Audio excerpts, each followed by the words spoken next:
Mga kababayan, naalala ko po si Isaac sa panahon ng bayang Israel. Noong panahon ni Isaac, ang daming nainggit sa kanya.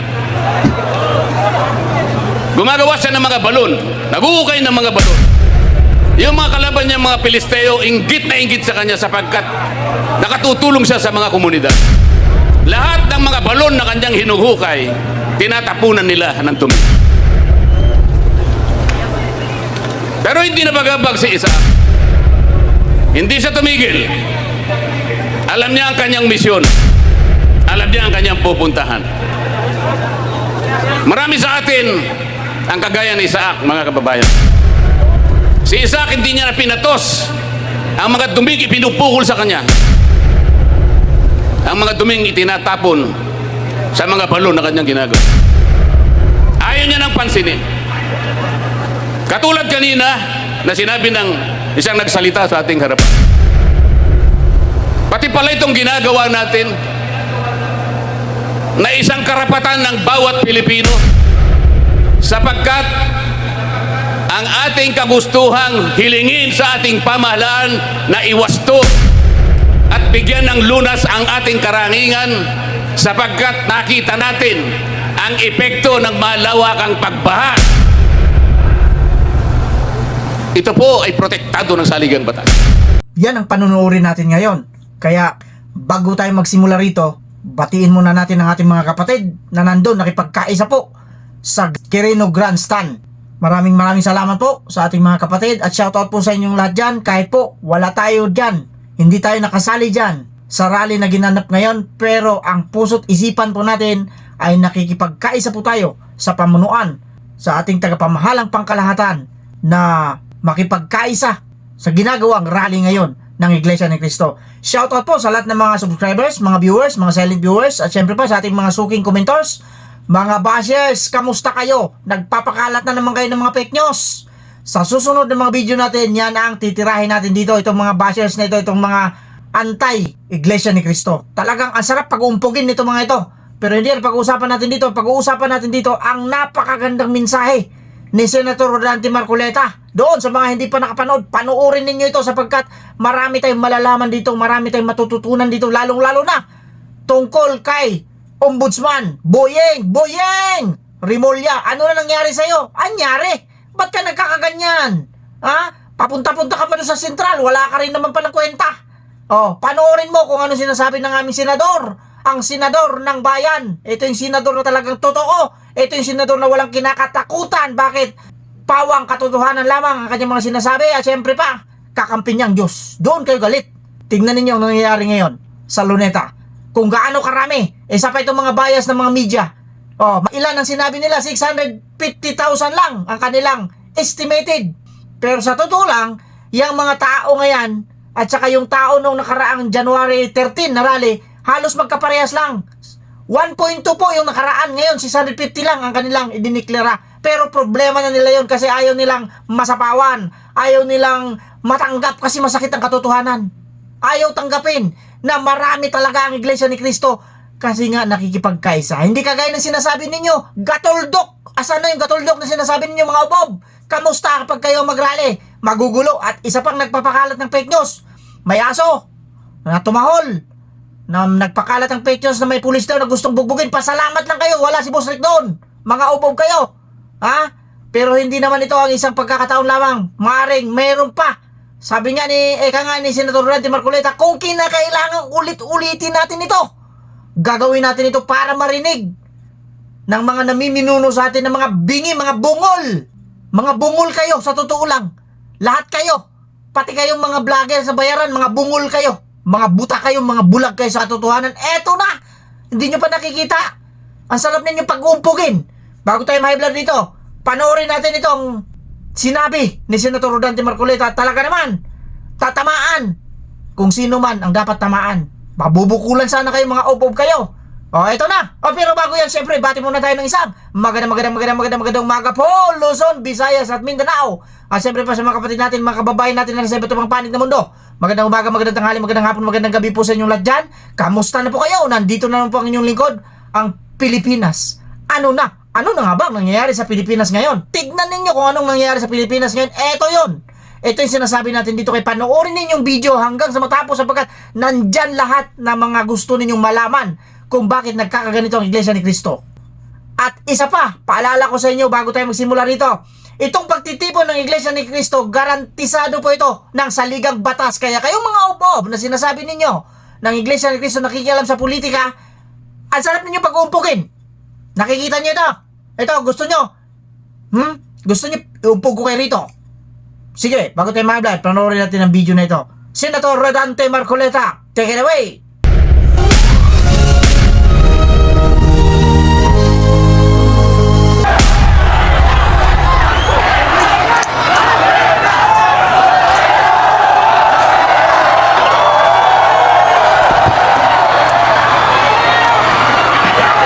Magandang gabi po sa ating lahat, mga kapatid, mga kababayan.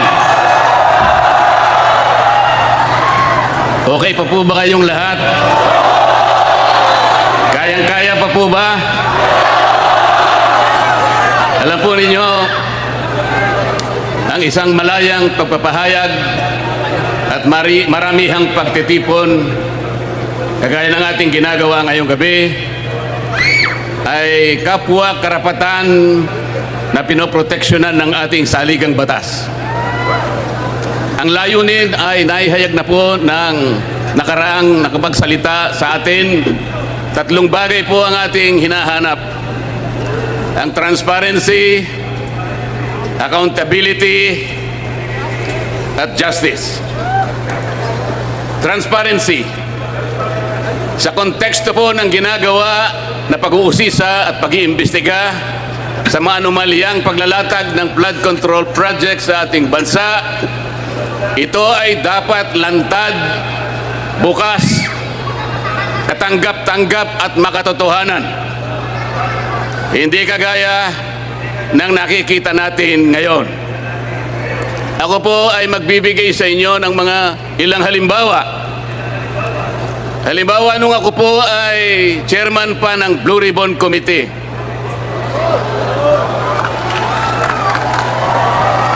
ipinasya ko po na gamitin natin yung batas na nauukol sa Witness Protection Program dahil po napakahirap talagang magturo, maglantad, tumukoy, lalong-lalo na yung mga mastermind ng kawalang hiyaang ito.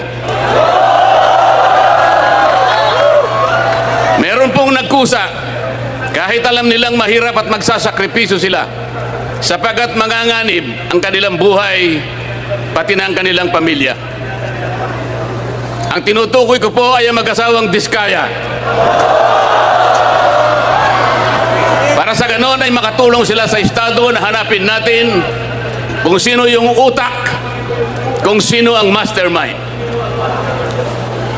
Hindi pa po nakapagsisimula ang proseso, ay pinagsikapan na po na sila ay pigilan. Dahil sa umpisa pa lamang ng kanilang sworn statement, natukoy na nila initially 17 members of the House of Representatives.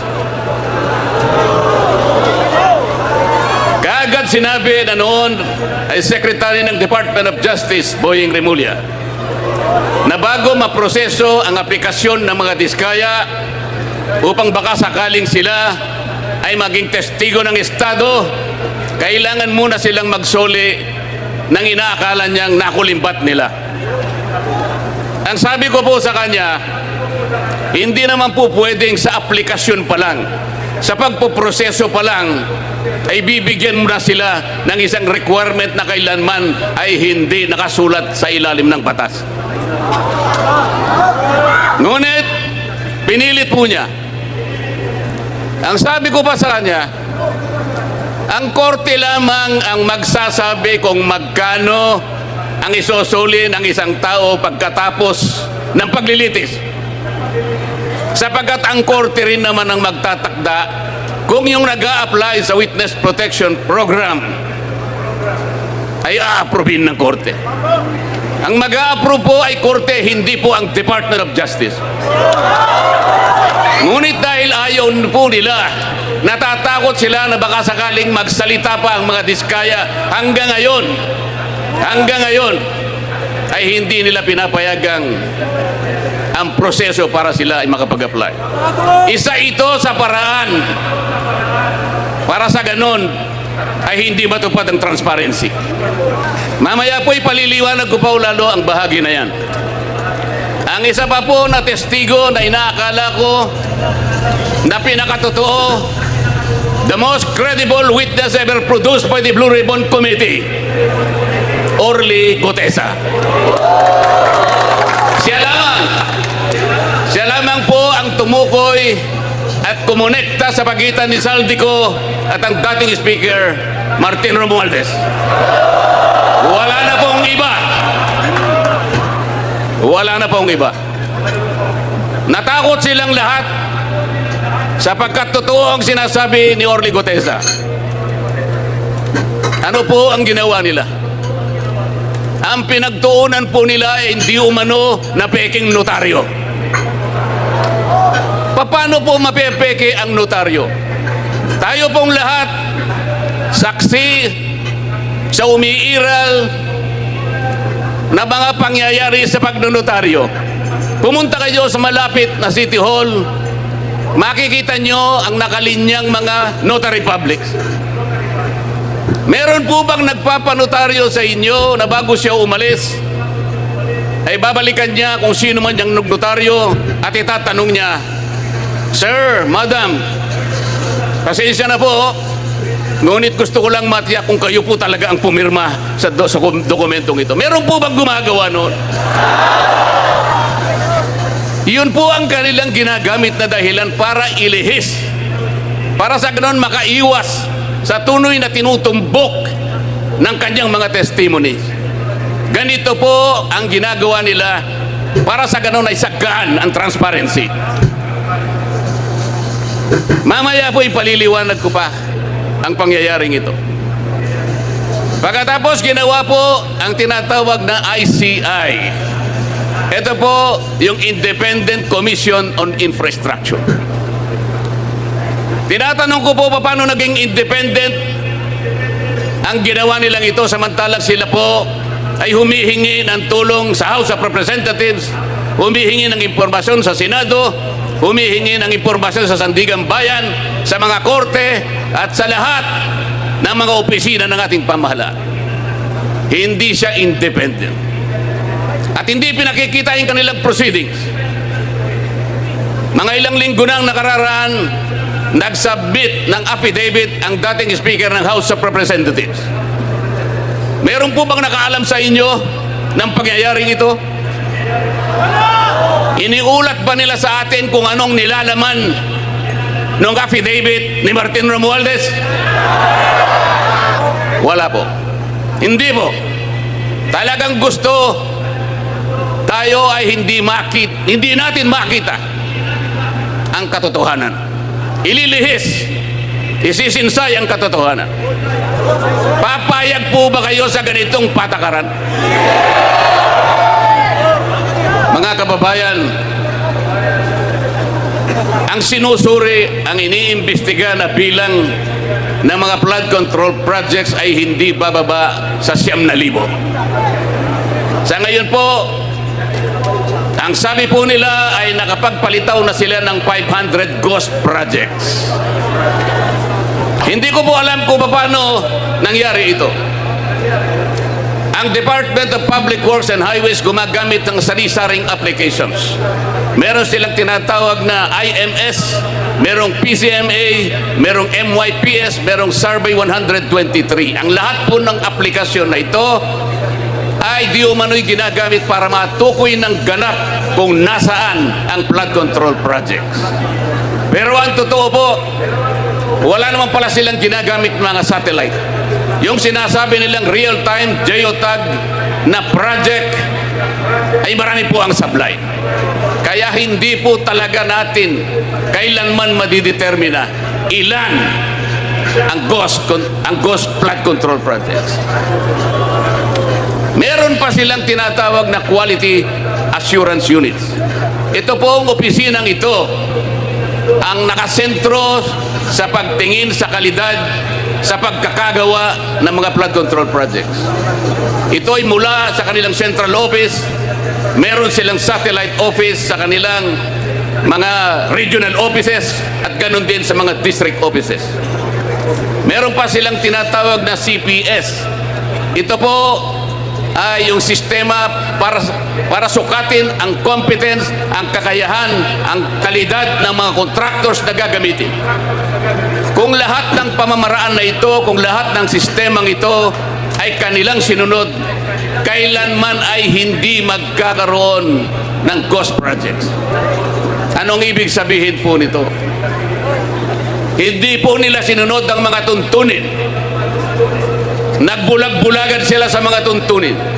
Sapagkat ang pinag-uusapan natin ngayon, mga kababayan, ay halos 1 trilyon piso na nakulimbat sa kaban ng bayan. Ito na po siguro ang pinakamalaking pagnanakaw sa kasaysayan ng Republika ng Pilipinas. Tama po ang mga sinabi ng naunang nagsalita sa atin. Kailangan po natin talaga ang transparency. Kailangan po natin talaga ang accountability. Kung walang transparency, hindi natin makikita, hindi malalantad sa ating lahat. Kung sino ang utak, kung sinong pinuno, kung sinong nag-isip ng lahat ng bagay na ito.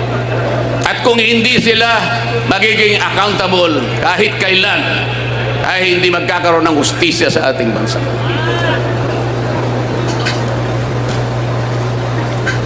Ang graft and corruption po sa ating bansa, sa pag-iestima ng ilang nag-aral, ito po ay nagre-represent ng halos 30% sa ating national budget. Kung ang ating national budget ay mahigit na 6 na trilyong piso, kayo na po ang kumuwenta kung ilan ang nawawala sa kaban ng bayan. Sa DPWH lamang po, sa budget lamang po ng isang ahensyang ito, 1 trilyon po ang nadadagdag. Ito'y nakita po namin sa initial findings namin nung ako pa po ang chairman ng Blue Ribbon Committee. Dinadagdagan nila kung ano yung ceiling na binigay ng Department of Budget and Management. Meron silang tinatawag na allocables, meron silang tinatawag na leadership, meron silang tinatawag na unprogrammed funds, at meron pang dagdag pagkatapos na magkaroon ng bicameral conference. Kapag tinotal natin ang lahat ng ito, hindi bababa sa 1 trilyong piso, katumbas ng 15% ng ating national budget. Ganyan po kalawak, ganyan katalamak, ganyan ang magnitude ng nakawan sa kaban ng bayan. Mga kababayan, papayagan po ba natin ito? Papayagan po ba natin ito? Ano po ang nangyari dahil ganito nga ang naging resulta ng mga pangyayari? Alam po ba ninyo kung magkano ngayon ang outstanding debt, ang pagkakautang ng ating bansa? Alam po ninyo kung gaano ang halaga ngayon na utang ng ating bansa? 17 trillion pesos. Katumbas po yan ng 63% debt to GDP ratio. Ano po ang ibig sabihin niyan? Masyadong mataas po yung bahagdan, yung ratio ng ating pagkakautang sa ating national na pangkabuhayan. Ang ibig sabihin po niyan, pagka mataas ang ratio, nag-aatubili, nagkakaroon ng pag-aagam-agam, natatakot ang mamumuhunan sa ating bansa. Baka hindi tayo makabayad sapagkat masyadong mataas ang ratio. Pati po yung mga nagpapautang na pandaigdigan, nagmamasid na lang sila, tinitingnan kung tayo makakabangon o hindi. Yan ang magiging kalagayan ng ating bansa sapagkat mawawalan na sila at nawalan na sila ng kumpiyansa sa ating kakayahan na bumangong muli. Ang ibig pang sabihin yan, kung 63% ang ratio ng ating pagkakautang sa ating pangkalahatang kabuhayan, 63% ng ating kabuhayan ay nakalaan lamang sa pagbabayad ng ating utang. Ilan po ang matitira? 37% na lang ang gagamitin na panustos sa pangangailangan ng bawat isang mamamayan. Papayagan po ba natin ito? Alam po ninyo, mga kababayan, hindi lamang po tayo ang nakakakita nito. Ang mga kapitan ng mga industriya sa ating bansa, ang Philippine Chamber of Commerce and Industry, ang Federation of Philippine Industries, Management Association of the Philippines, European Chamber of Commerce of the Philippines, mga kinikilalang organisasyon ng pangangalakal at pagninegosyo sa ating bansa. Sila man ay natatakot, sila man ay nangangamba, nag-aatubili kung mamumuhunan pa. Ito ngayon ang kinasadlakan ng ating bansa. Yung pong namumuhunan na nanggagaling sa iba't ibang bansa o ang tinatawag nilang foreign direct investments, ito po ay napakamabisang asset na nagagamit natin para palakihin, para pasiglahin ang ating ekonomiya. Alam po ba ninyo kung anong nangyari? 40% ng dumarating na investment sa ating bansa ay bumagsak. 40% na mahigit po. Ang sabi pa nila, at nabanggit na po kanina, ang ating stock market is the worst performing stock market in this region. Ang ating pera, ang ating piso na ngayon ay halos 60 pesos per $1. It is the worst performing currency in the region. Ang nangyari dyan at naging resulta po, kaya naging mababa pati productivity ng ating agriculture. Pati po, ang ating turismo ay naging matamlay. Pati ang ating kalakalan ay naging matamlay. Ito lamang ang nagiging bunga ng korupsyon sapagkat ayaw nilang ilantad at gusto nila ay makaiwas sila sa pananagutan. Ito pa po ang isang problema. Magkano po ang itinakda na budget para sa isang taon? Alam po ba ninyo, mga kababayan, kung magkano? 6.7 trillion pesos. Yan po ang magiging budget natin sa susunod na taon. Magkano naman po ang kikitain natin o tinatawag na projected revenue sa isang taon? 5 trillion daw po. Sa makatwid, mas malaki po ang ating gagastusin kaysa ating kikitain.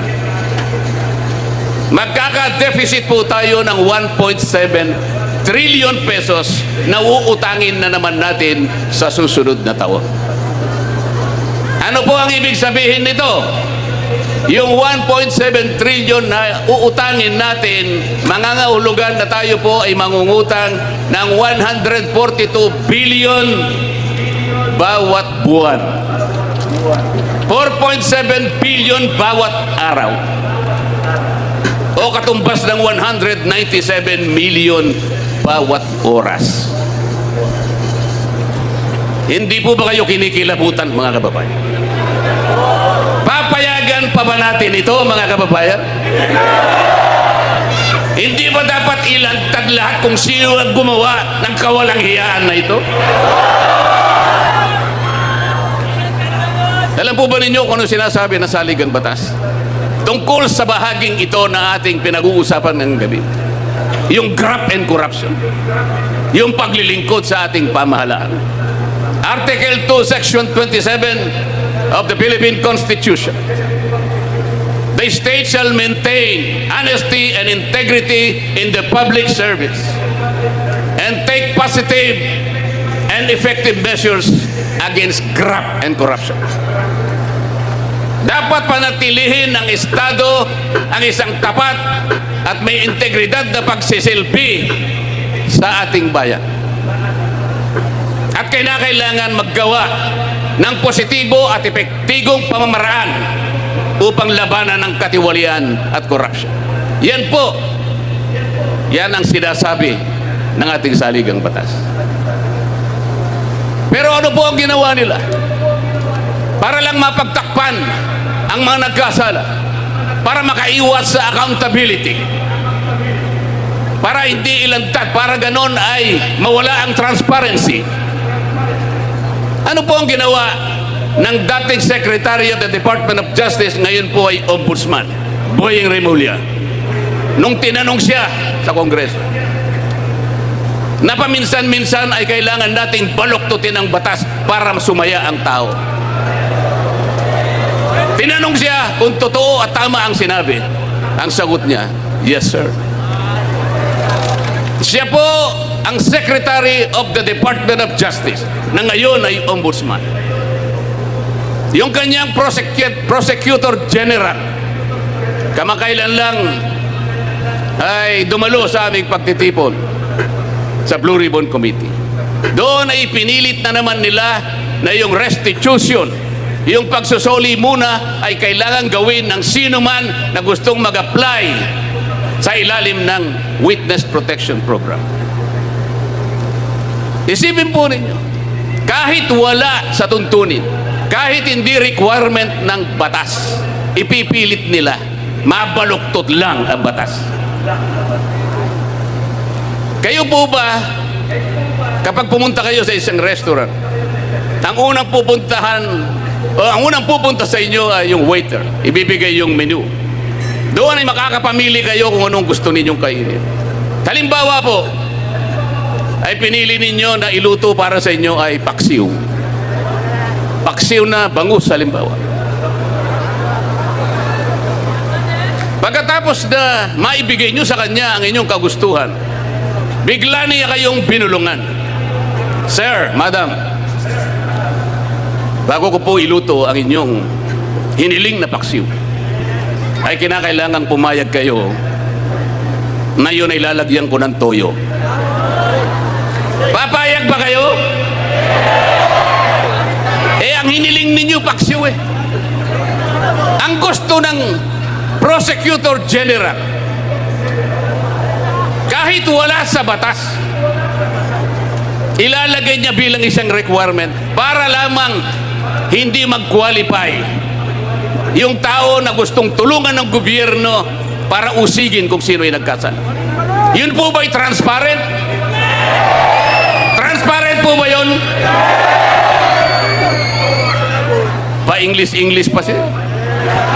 Akala niya siguro hindi nyo naiintindihan yung English niya kahit convoluted ang kanyang paliwanag.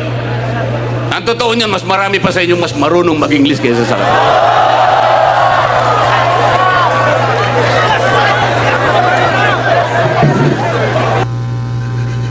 Lumabas ang video ni Saldico.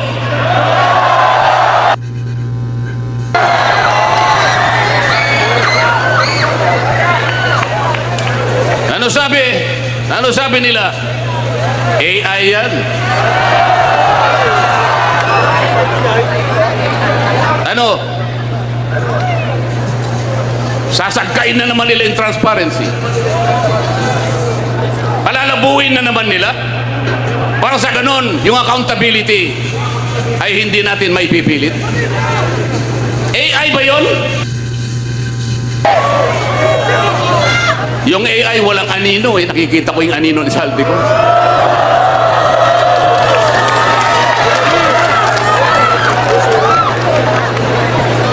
Ngayong kahapon, dahil nakita nila yung paglalahad, yung video recording ni Saldico na sinasabi nilang AI. Paano magiging AI? Ito'y unang lumabas sa official page ni Saldico mismo.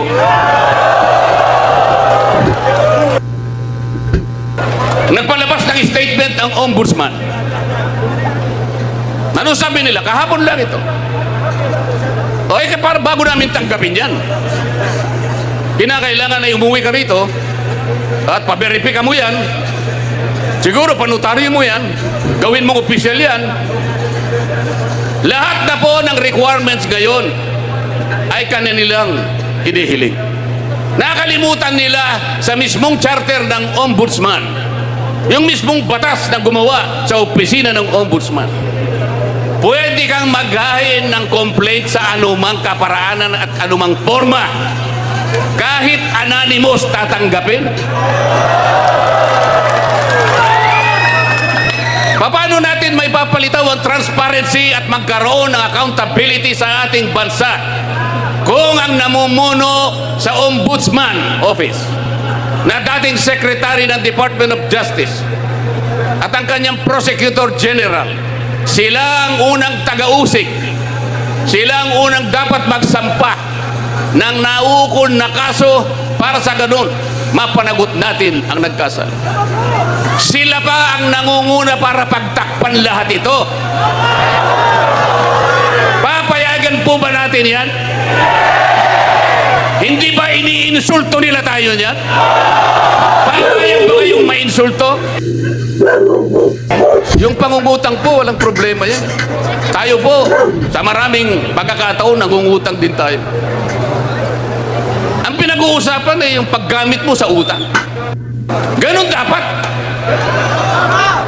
Mangungutang tayo para kulimbatin. Mangungutang ka, hindi para sa ikalalaki, ikasisigla ng ekonomiya. Ang utang ay nanakawin pa. Anong mangyayari sa ating bansa?